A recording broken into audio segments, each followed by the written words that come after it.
Good morning, I'm Sarah Sapsanamma. Let's begin with the headlines of the hour. Ministries begin legworks following directive of the Prime Minister to resume operation of shut industries. Experts express doubt considering the scenario of the industries. Nepali Congress Parliamentary Party holding discussion regarding the party's role in the nearing winter session today. Rashtriya Swatantra Party's Parliamentary Party meeting also slated for today. The US approves plans to strike Iranian targets in Syria and Iraq. The move comes after a drone attack killed 3 US soldiers in Jordan, close to the Syrian border. And national women's football team forward Sabitra Bhandari becomes the first Nepali player to play in Europe's Division 1, signs a contract for French side on Avant Guingamp.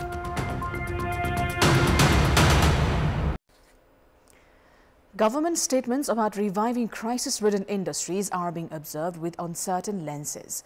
34 years ago, there were 62 public corporations and industries, of which only 44 are in operation at the moment.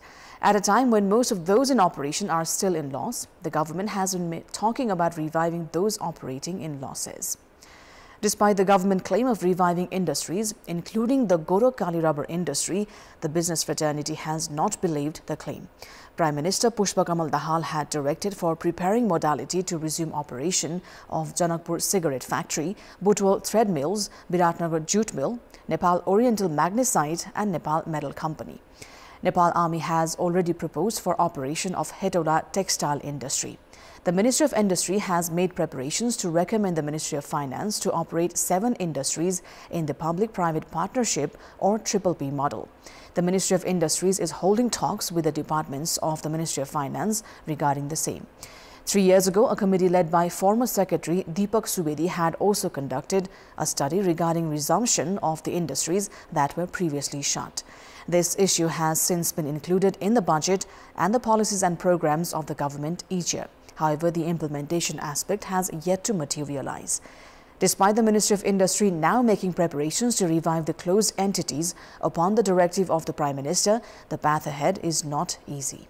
Analysts are of the opinion that as Hetauda and Udaipur cement industries that are still in operation have not been able to produce to expectations, there is no basis to believe in the government aspirations of resuming operation of shut industries. And in this context, in our Public Voice segment, we've asked whether they think should crisis-ridden industries be revived or new industries be opened. Let's take a look at what they had to say.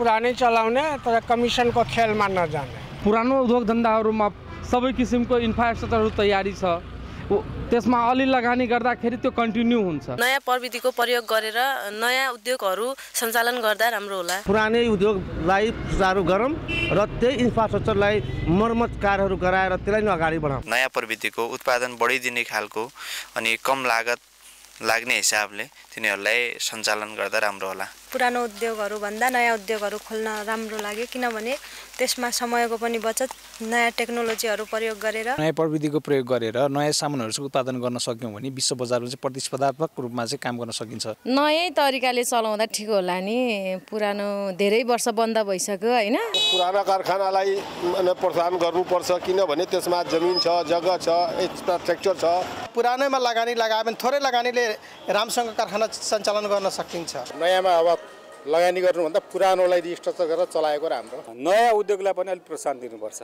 नयाँ उद्योग नयाँ उद्यमी हुन्छ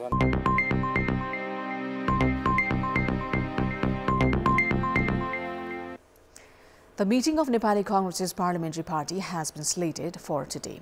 The meeting has been called for 2 p.m. and will dwell on the party's role in the nearing winter session of the parliament that is slated to begin from 5th of February coming Monday. Likewise, Rashtriya Swatantra Party has also called for its parliamentary party meeting this morning. Victims of loan sharks from eastern and the western region have taken up an arduous journey to the capital on foot in search of justice. Those that began their journey from Kanchanpur's Gadda Chowki have reached Kailali's Sukhad, while those from Jhapa's Kakad Bhitta have reached Itahari of Sunsari. Meanwhile, the government has said their solution is not in the capital but in their own districts. The Ministry of Home Affairs has urged them to seek for a solution through the district levels. It may be recalled a year ago, victims of loan sharks from the Tarai region had reached the capital on foot for the same. The government then declared the practice of loan shark a crime, placed laws for it, and formed a commission to take in complaints from the victims. Many complaints were filed, however, actions are yet to be taken. Based on the working modality, district police offices are to receive complaints, collect proof, and categorize the situation to hand a solution. However, victims say justice delivery process has been lengthy. The government has also failed to implement the recommendations made by the Commission, which has compelled the victims to take up the difficult journey to the capital amid harsh winter cold. The Commission had worked for 8 months and received 28,000 applications. The locals levels say they managed to address 5,000 cases. However, victims still say the lenders are yet to abide by the directives given to them. Several victims say loan sharks are now threatening to take them to the court. The highest number of complaints from victims were received from 8 districts of Madhya province at 21,500. West Nawalparasi has recorded 1,862 complaints.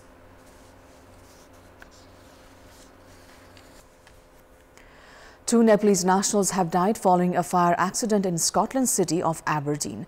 The deceased have been identified as Achal Subedi and Siksha Subedi, who were residing in the Back Hilton Road. The incident took place on Monday evening and the two were pronounced dead at the scene. They were originally from Pokhara. Nepalese in the region have said the fire occurred in their neighbor's flat and the two died of suffocation while trying to escape to the ground floor. At least 17 people have been injured as a passenger bus collided with a tipper in West Nawalparasi's Sunwal along the East-West Highway. The passenger bus was headed for Bajura from Kathmandu and collided with a tipper that was headed to Sunwal from Butwal. The incident occurred last night. 13 of the injured are being treated in Devdaha Medical College, Bhaluhi, and 4 others in Lumini Provincial Hospital.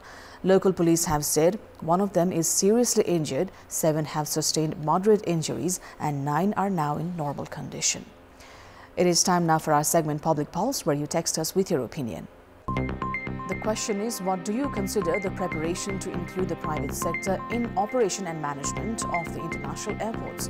Your options are A. Commercial plan, B. Route for privatization, and C. Government failure. The voting is on. Type NEWS, select your option A, B or C and send it to 34001 to share your opinion with us.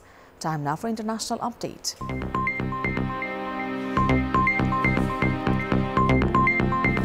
The US has approved plans for a series of strikes on Iranian targets in Syria and Iraq. Officials say the strikes will take place over a number of days and weather conditions will likely dictate when they are launched. It comes after a drone attack killed 3 US soldiers in Jordan, close to the Syrian border. The US blamed an Iranian-backed militia group for that attack. That group, the Islamic Resistance in Iraq, is believed to contain multiple militias that have been armed, funded and trained by Iran's Revolutionary Guards Force. It is said it was responsible for Sunday's strike. Iran, meanwhile, has denied any role in the attack, which injured 41 other US troops at the military base known as Tower 22. US officials have said that US intelligence believes that the drone used to attack the facility was manufactured by Iran and is similar to the drones Iran has been sending to Russia for its invasion of Ukraine. The reportedly approved plans appear to keep the targeting to Iranian targets in Syria and Iraq rather than inside Iran. US President Joe Biden has approved sanctions on 4 Israeli men accused of being involved in settler violence in the West Bank, signaling growing US displeasure with the policies of Israeli Prime Minister Benjamin Netanyahu. Biden signed a broad executive order saying violence in the West Bank had reached intolerable levels. The sanctions block the individuals from accessing all US property, assets and the American financial system.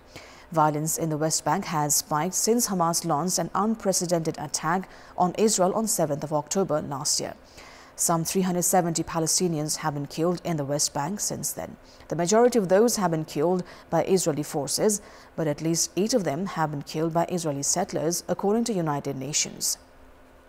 The new executive order means that US government has the power to sanction any foreign nationals who attack, intimidate or seize the property of Palestinians.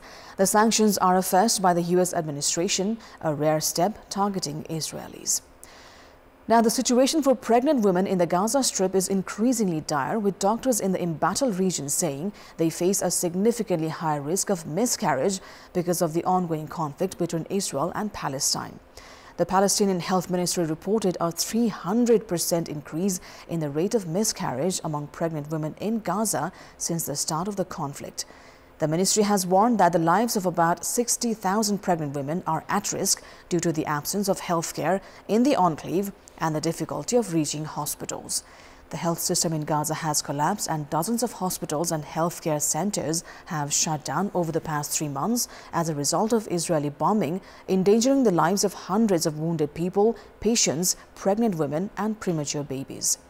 Medical professionals attribute the increase in miscarriage rates to Israeli munitions, including phosphorus bombs, smoke bombs and toxins emitted from rockets used in attacks on the Strip. Due to limited resources and a severe shortage of medicine, many cesarean sections and deliveries are performed in Gaza without basic medical supplies or anesthesia and without any postnatal care. Women are forced to leave their hospital within hours after giving birth due to scarcity of available beds and in light of daily arrival of hundreds of wounded to the hospitals. In addition to increased miscarriages, there has been an increase in postnatal infant mortality due to high infection rates and the lack of basic supplies such as vaccinations, milk and diapers.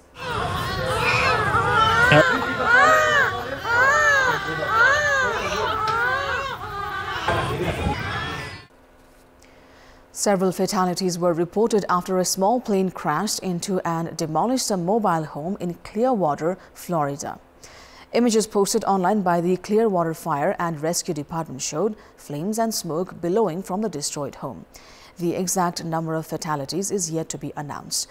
The aircraft, a single-engine Beechcraft Bonanza V-35, crashed into the residential area after the pilot reported an engine failure.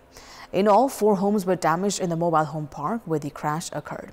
Clearwater is a city of about 117,000 people on the Gulf Coast, about 40 kilometers west of Tampa. At least 2 people were killed and 165 injured in a fire that resulted from a gas explosion in Kenya's capital, Nairobi. The fire in Nairobi's Embakasi neighborhood started just before midnight at a gas refilling company whose building was badly damaged. Firefighters battled the blazes in several areas. North Korean leader Kim Jong-un has inspected a shipyard and underscored the importance of a strong naval force in war preparations. Kim's visit is being made public after North Korea tested its new submarine-launched cruise missiles on Sunday, firing an upgraded missile for the second time in a week and accelerating its Navy's nuclear armament, according to state media KCNA. Still photos released by KCNA showed Kim looking around the shipyard with his officials.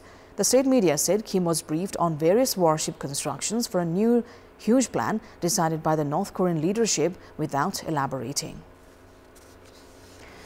Demonstrators and riot police clashed in Buenos Aires for the second consecutive day as Argentina's Congress debated an economic reform bill known as the Omnibus Bill.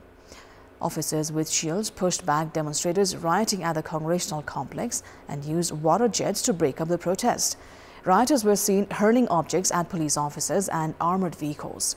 The Argentine lower chamber was debating on Thursday the bill proposed by Libertarian President Javier Milei to overhaul the South American country's economy that is buckling under high debt loads, with inflation running at over 200% and myriad capital controls to protect the peso.